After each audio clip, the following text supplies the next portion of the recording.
at the stern of the ship.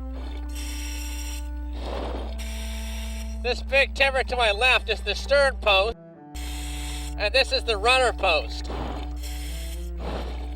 The timber to which the rudder was attached. One of the most interesting things about HMS Erebus is that, along with HMS Terror, it was one of the first two ships to be modified to have a screw propeller for polar navigation.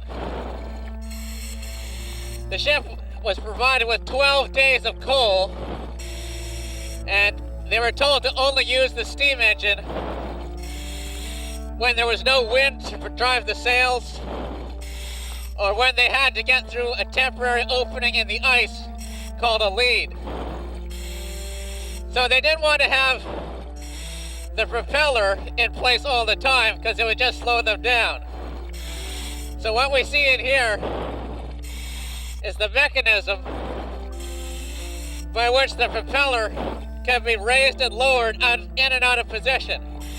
So these bronze tracks allowed the two-bladed propeller to be lifted up through an opening or a well in the deck when it wasn't in use.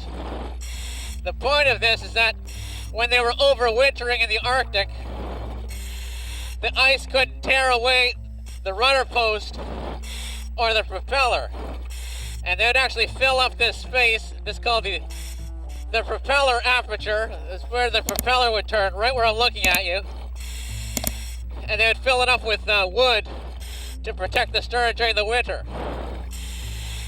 Next, we're actually going to proceed up to the top of the upper deck and take a look where the men would have walked on the ship.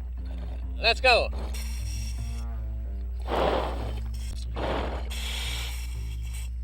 Now we're on top of the quarterdeck.